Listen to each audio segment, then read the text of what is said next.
Assalamualaikum warahmatullahi wabarakatuh. Kembali lagi dengan saya Farisa Finisari di podcast SMA Plus Asalam.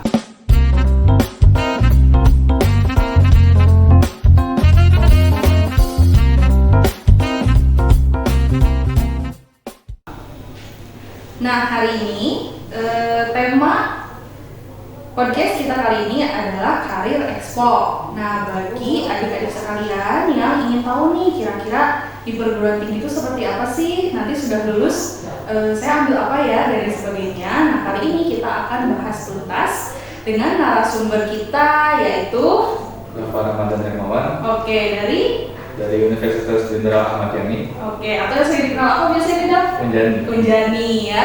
Nah, di Bandung tuh udah terkenal banget nih Unjani itu sebagai salah satu universitas swasta yang paling terkemuka gitu ya, yang sangat berkualitas dan juga lulusannya itu sudah bekerja di tempat-tempat yang prestisius gitu.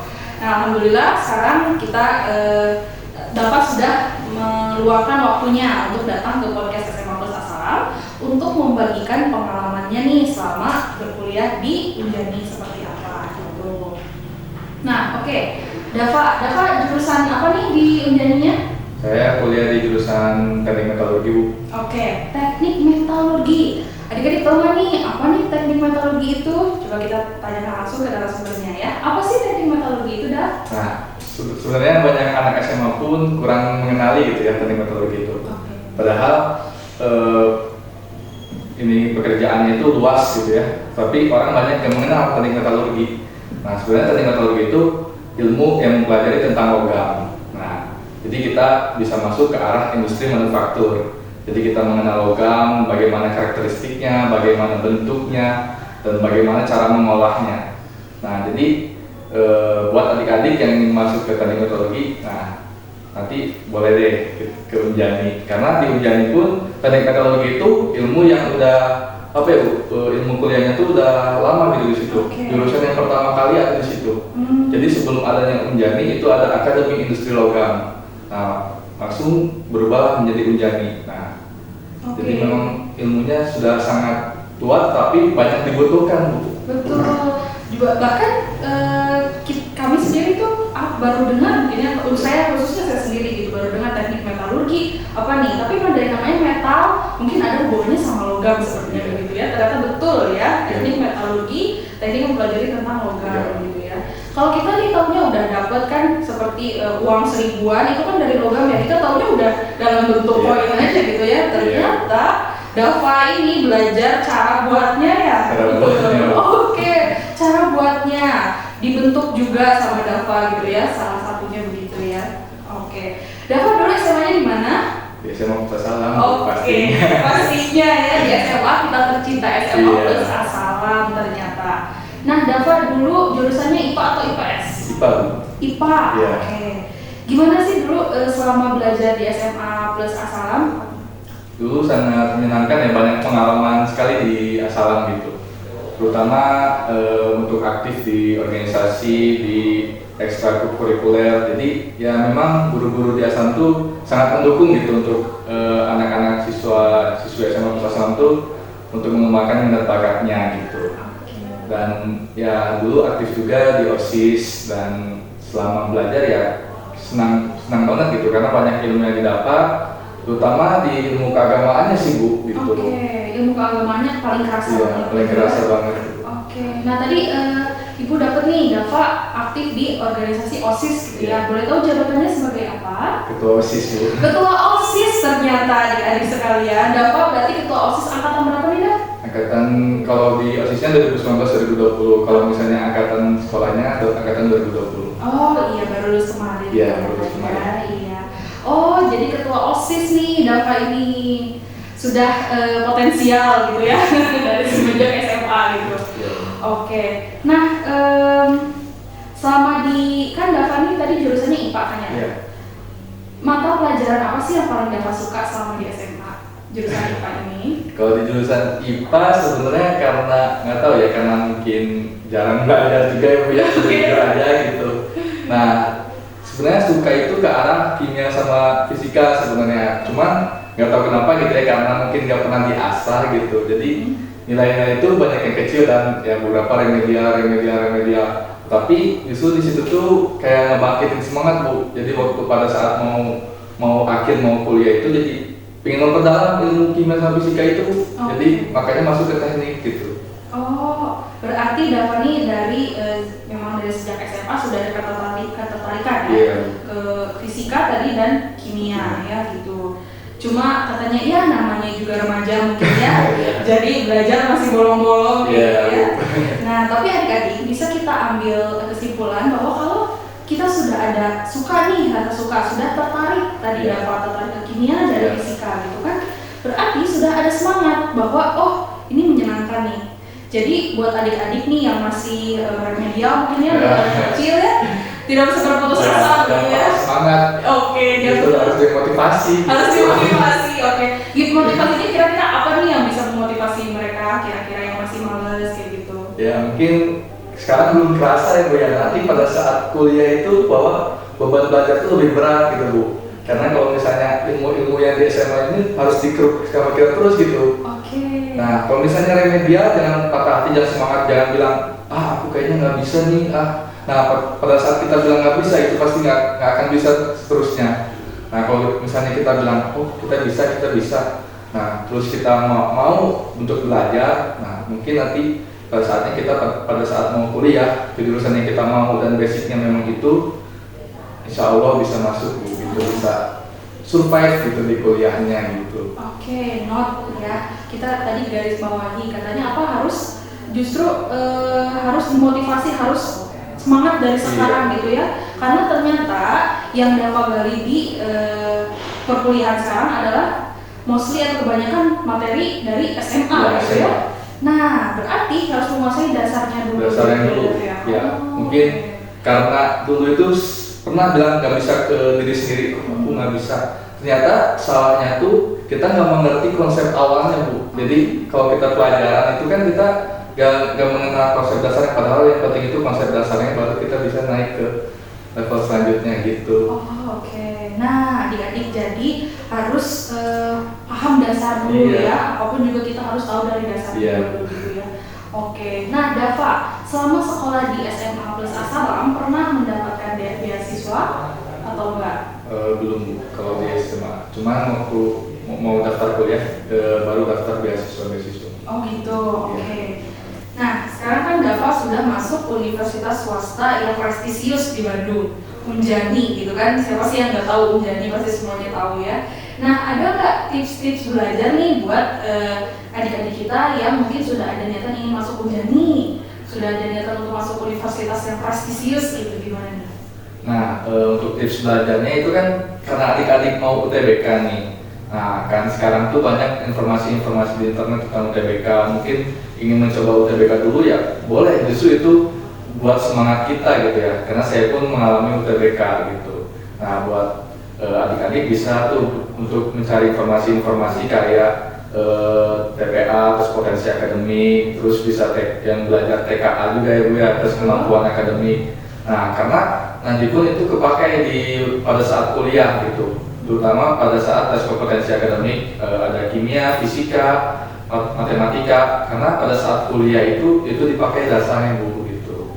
Nah, jadi buat adik-adik tips belajarnya coba dari awal, coba manajemen waktu aja dulu, coba kayak susun aja jadwal belajarnya dulu ya Bu ya. Iya betul. Jadi bisa mengikuti nanti belajarnya gitu. Oke. Nah kalau dulu pengalamannya Dava nih ketika kelas 12 ya di sini, hal apa sih yang membuat Dava mungkin atau menghambat Dava untuk belajar waktu kelas 12? Kalau yang menghambat belajar ya tentu kita sering menunda-nunda Bu gitu. Terus kalau misalnya kita tuh pada saat SMA tuh terkadang karena manajemen waktu itu susah Bu ya, terutama Dava pun di OSIS, jadi susah manajemen waktunya kacau gitu. Nah pada saat itulah yang menghambat Dava buat belajar gitu Bu. Jadi nilai-nilai banyak yang turun.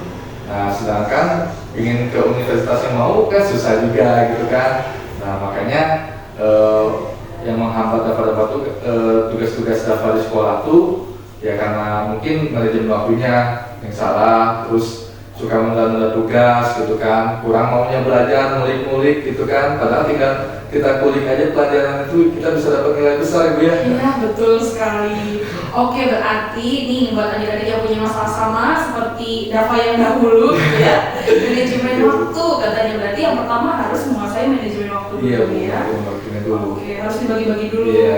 Apalagi yang dulu mungkin sama jabatannya seperti Dava gitu, adik-adik yang punya jabatan seperti itu, OSIS juga misalnya.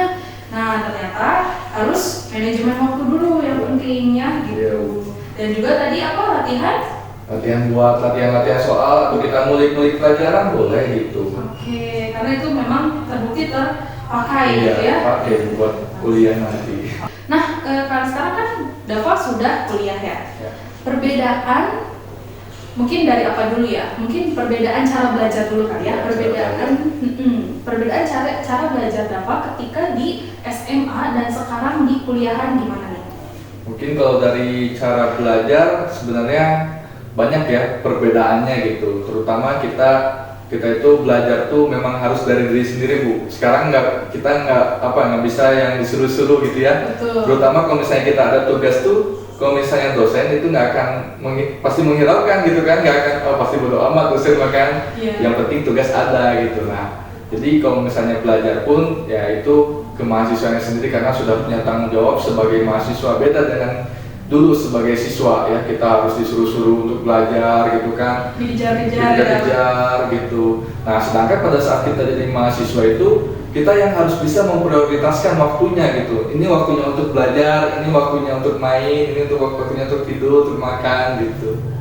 Oke, nah ternyata ya sangat perjuangan sekali gitu ya. Perbedaannya juga terlihat sekali gitu. Jadi untuk adik-adik yang sekarang nih di SMA masih dikejar-kejar gitu nilainya, masih harus disuruh belajar ya Dav ya. Ternyata di perkuliahan itu justru harus mandiri mahasiswanya ya. Oke, nah kalau di sekolah kan kadang kalau nggak mengerjakan tugas tuh pasti dikejar ya, misalnya ayo kerjakan. Nah kalau di perkuliahan Dava tidak mengerjakan tugas nih, apa yang akan terjadi kira-kira? Ya pasti nilainya kecil gitu, nilainya kecil dan mungkin nanti bakal ngulang di semesternya gitu. Kalau misalnya kita ngulang di semester selanjutnya, pasti kita kan nanti ngulangnya sama adik kelas kan Bu ya. Jadi malu juga, rasa malu kalau sebagai mahasiswa. Atau mungkin nanti kita ngulangnya pada saat semester pendek. Nah itu kan mengeluarkan uang juga Bu ya. Jadi beban orang tua bertambah gitu kan. Nah, jadi seperti itu kalau di kuliah. Oh gitu, udah menjadi beban orang tua gitu kan, tambah lagi beban orang tua gitu. Oke, nah jadi itu tuh ya, jadi kenapa penting sekali untuk belajar disiplin dari sekarang gitu ya, karena ketika kuliah itu mungkin tidak dapat, ketika Dava tidak mengerjakan tugas kemudian dosen mengejar dan ayo Dava kerjakan gitu kan? Ya, akan. Oke, note tuh, gak akan dikejar-kejar sama dosen. Dosen itu Anda ayo mengumpulkan tugas gitu, tapi tidak akan mungkin diminta, nggak akan ya dikejar juga akan. Oke, berarti langsung rugi ke kita sendiri gitu ya. Nah, begitu ya adik-adik, maka dari itu penting sekali untuk disiplin dari sekarang gitu ya Dav ya. Siapa tahu nih ada adik-adik di sini yang masih bingung dengan jurusan yang ingin dipilihnya. Ada tips nggak gimana nih biar bisa memilih jurusan yang mungkin cocok gitu dengan mereka gitu, ada tips nggak? Mungkin kalau misalnya memilih jurusan gitu ya, terutama Dava pun pernah masuk jurusan ke yang mungkin langsung ditolak gitu ya, dan berguru-guru sedikitnya kecewa gitu.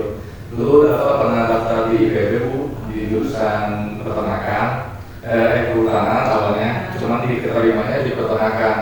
Nah mungkin pada saat itu awalnya pikirnya gitu, pada saat itu lagi suka ke alam-alam dia, suka ke arah mungkin pakai tes gitu, pengen tahu lebih dalam tentang kehutanan. Nah, terus pada saat keterima itu ternyata ke peternakan, karena nggak minat nih ke peternakan gitu. Nggak mungkin kita memaksakan karena kuliah itu bukan selama 2 tahun, kuliah itu 4 tahun gitu kan. Meskipun kita cuma gelar aja kan nggak mungkin Bu ya, nanti kita bingung ke depannya kayak gimana. Nah mungkin kalau misalnya kita dari jurusan tuh coba cari sesuai dengan bakat dulu. Oke, boleh kita cari kayak kalau di Google tuh cari prinsip Ikigai. Nah Di prinsip Ikigai itu kita bisa melihat apa yang kita butuhkan buat masa depan, apa yang kita sukai, dan apa yang mungkin bakat yang kita miliki. Nah, jadi pada saat 3 poin itu kita bisa memilih, nah nanti insya Allah kita dapat jurusan yang kita inginkan dan sesuai gitu, dan mudah-mudahan tidak salah jurusan Bu gitu. Iya betul. Oke, berarti tadi garis besarnya adalah dari minat dulu ya. Minat dulu. Kita harus mengenali dulu minat kita apa sih gitu ya. Oke. Nah jadi adik-adik mulai dari sekarang coba direnungkan dulu nih minatnya kira-kira kemana, saya sukanya apa. Iya. Seperti tadi Kakak sebelumnya memilih kehutanan ya. Iya. Kehutanan karena ternyata Kakak ini anak gunung gitu ya. Karena belum orang hutan. Orang tadi. Orang hutan kayaknya ya. Ada kecintaan terhadap hutan gitu Iya. ya. Terus saya tuh ingin tahu hutan tuh kayak gimana gitu. Oke. Nah maka dari itu Kakak milihnya pertamanya kehutanan. Tapi ternyata akhirnya beberapa lain ya. Langsung ke Unjani. Unjani langsung ke tamu jurusannya. Teknik metalurgi. Teknik metalurgi Ya. gitu. Nah kalau teknik metalurgi ini nanti lulusannya seperti apa sih, Daf? Jadi apa atau kerja apa begitu? Kalau misalnya karena mungkin pernah bapak dapat di metalurgi juga, jadi kalau bapak dapat itu langsung ke industri baja Bu. Nah kalau misalnya sebenarnya metalurgi itu luas Bu ya, jadi kita bisa ke arah pertambangan, bisa ke arah perminyakan itu sebenarnya bisa, terus kita bisa ke arah peleburan logam dan banyak lagi gitu. Dan mungkin kita kayak ke industri manufaktur pun kita bisa luas gitu, kita ke industri manufaktur yang kita membuat makanan, mesin makanannya pun bisa gitu. Nah jadi sebenarnya ilmu metalurgi itu yang paling dibutuhkan gitu. Jadi kayak misalnya ada ilmu mesin gitu, kalau misalnya tidak ada material atau metalurgi, mungkin tidak akan ada mesin itu. Nah jadi sebenarnya kalau misalnya kita melihat ilmu metalurgi itu di dunia itu sebenarnya lebih penting gitu, apalagi di Indonesia ini udah jarang banget gitu ilmu metalurgi. Sedangkan kalau di luar negeri itu sangat terkenal ilmu metalurgi. Jadi sampai di Indonesia pun cuma ada di 6 universitas Bu. Oke, di mana aja tuh? Nah jadi cuma ada di ITB kalau di swastanya, itu di Fakultas Teknik Pertambangan dan Perminyakan, Teknik Metalurgi ITB, ada di UI. Nah di UI itu di kalau negerinya mungkin ya? Ya, kalau negerinya. Nah, kalau mungkin swastanya cuma ada di Unjani Bu. Oh, gitu. Kebetulan cuma ada di Unjani. Jadi kalau dulu ada sama Untirta, cuma Untirta sudah pindah jadi PTN kan Bu. Nah, di Untirta pun ada teknik metalurgi, jadi sedikit banget gitu Bu. Jadi cuma satu-satunya teknik metalurgi di Unjani itu yang tertua gitu. Oke. Nah, untuk adik-adik yang ketika mendengar penjelasan Dava, kemudian asik nih metalurgi misalnya, boleh nih masuk ke Unjani kalau mau ke swastanya gitu ya, kalau nggak ke negerinya juga kalian bisa pilih, tadi ada IPB, ada Untirta dan lain sebagainya gitu ya. Dan mau tanya-tanya bisa tanya Dava ya, metalurgi ya. Buat adik-adik SMP, terutama yang ingin melanjutkan ke SMA, jangan ragu-ragu deh untuk pilih SMA Pus Asalam, karena SMA Pus Asalam itu udah yang paling unggul Bu ya di Bandung. Nah, buat adik-adik terutama SMP yang kalian mau melanjutkan ke universitas, jangan ragu deh, karena udah pasti dibimbing ke universitas yang kalian inginkan. Karena di Asalam minat bakat kalian pun bakal diasah dan sesuai nanti dengan jurusan yang kalian inginkan. Nah untuk di keagamaannya udah pasti yang paling top gitu, karena dengan slogan plus, nah pasti udah lebih ya gitu, lebih daripada yang lain, ada lebihnya Bu. Oke, sip. Nah berarti apa sih hal atau ilmu apa sih yang paling terpakai dari SMA Plus Asalam ke perkuliahan sekarang yang Dava rasakan? Yang paling terpakai itu yang paling pasti itu ilmu murninya Bu ya, ilmu murninya di IPA itu pasti terpakai. Nah mungkin yang berbeda dengan sekolah lain gitu ya, mungkin pada saat kita mahasiswa dan dihadapkan dengan orang-orang yang berbeda di berbagai pulau gitu ya, dan berbagai kota dan daerah.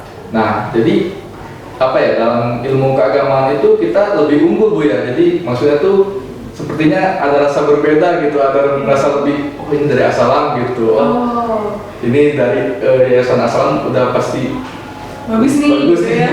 Oke, itu udah ada labelingnya gitu ya. Iya, labelingnya Bu. Oke, oh ini sama Plus Asalam gitu. Iya. Hafal nih pasti minimal 1 jus. Asik gitu ya. Insya Allah gitu ya.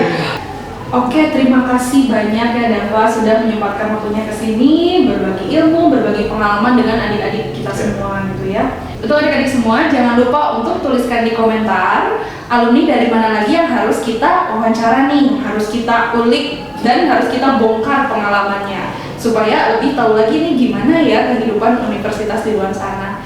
Terima kasih ya Dava atas waktunya. Baik. Kalau begitu, sampai jumpa di podcast selanjutnya.